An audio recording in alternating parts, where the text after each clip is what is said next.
of a controversial statement to apply to any single player, but rw9 has absolutely got one of the best claims to that title, and of course, it's mainly to do with his, what's less controversial to say about him, his best defense in the world. Quick look at it right there. I should have specified, but yeah, this is real. It looked like a real. Welcome back to the channel. Also, the Lifeless Nerd with the 6-month tier 1. Now, a lot of you guys are probably thinking this is going to be quite a one-sided matchup, but don't underestimate Caard. He's just put another goal past rw9, and that is not a bad goal. Pretty much a dead stop takeoff into the reset. Gamers8 with his team Furia, and he is, I think, top 20 in the world in ones last time I checked, so yeah, he's looking very good. Now, I've casted a few show matches from him. Lands a reset on the ball for the sake of it. Every time he has a reset, he has a plan for how to use it. And already he's giving rw9 a little bit of trouble. If this is the first time they've met, I'm not surprised. Best behavior if he's going to keep Caard at bay. Now, equalizer comes through. rw9 makes some space with the demo, and then takes his time to put the ball past Caard. That's going to be the tricky part for Caard, I think. How do you handle rw9 once he gets control of the ball? Because so far, when Caard's had control of the ball, he's been handling rw9 exceptionally well. Both Fairy and Scrub are still in pretty decent 1v1 form. They're no slouches at all. Oh, rw9 just did enough here. Caard did not think he had an angle to shoot with. He thought the only reason rw9 is here is to try and demo me, and I've dodged the demo, so everything's fine. Nope, it's always been Scrub and Fairy Peak.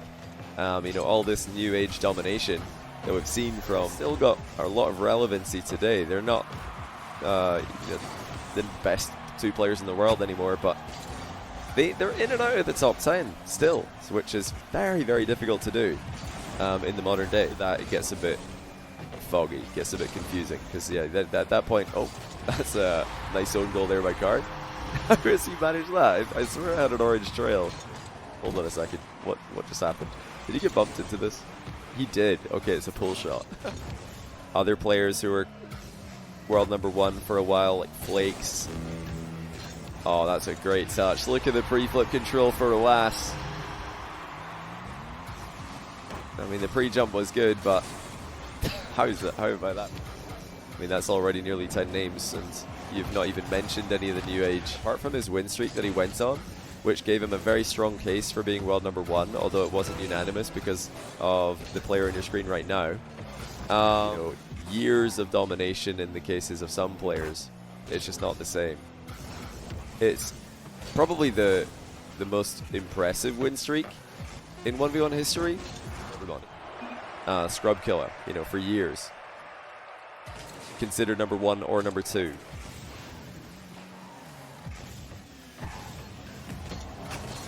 Oh, it's a big mind game by rw9 to start game 2. He's really rolling now. Oh my god.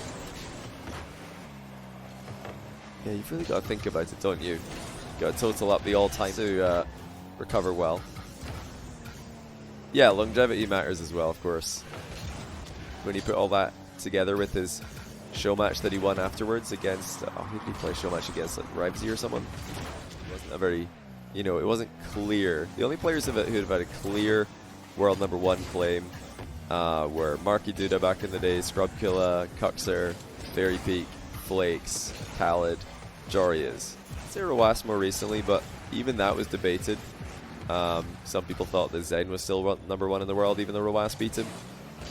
But what I'm saying is, those players I've just listed, when they were #1 in the world, no one debated it. Like, rw9 is shooting undefendable shots at him and then recovering, and he's definitely relinquished his claim on #1 by a decent margin. The only way that he could get it back is if he just beats all of his rivals at Gamers8, putting 1v1 in the back burner. Yeah, and since then it's just been completely dominant by rw9. He's started to download Caard a little bit, and unfortunately for Caard, he doesn't have the same level to go to, unfortunately. Is it about nationality or server as well? That's Obviously up for everybody to decide for themselves, but addition of Naupo for Falcons.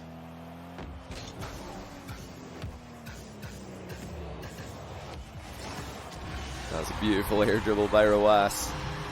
Caard thought he was done lifting the ball and changing its direction.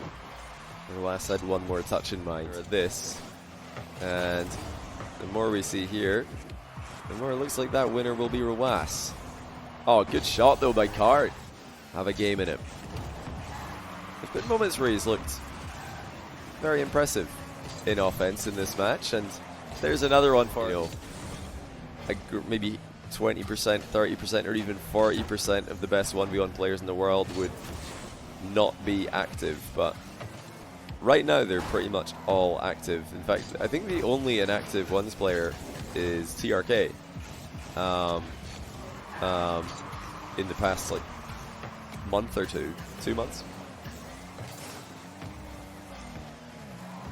Yeah, we've never had a period of activity the likes of this that I did not expect. I thought Jan would have the edge there. And if I had to guess a scoreline, I would probably have said game 5 recently. Jan does stream though. A nice bump. Caard catches rw9 with an air dribble bump. Now most of rw9's saves on his air dribble bumps have been using the exact technique that he just tried to use here. Next bump Caard tries. Try and deny Caard some kind of similar success. Oh, nice shot, saves Caard. rw9 caught him out of position. Caard had boost, but he did not shot.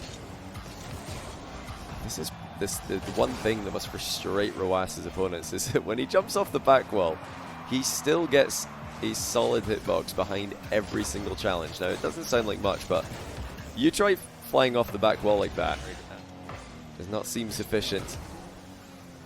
And he has got a date with his teammate, Jan, in the lower bracket. Oh, especially if he can't hit open nets like that. That's up next.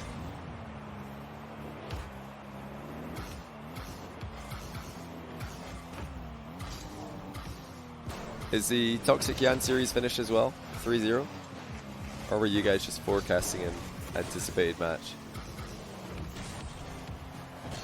3, he definitely had his moments as well, but rw9 is just that guy. Unfortunately for Caard, rw9, when it comes to 1v1, is him.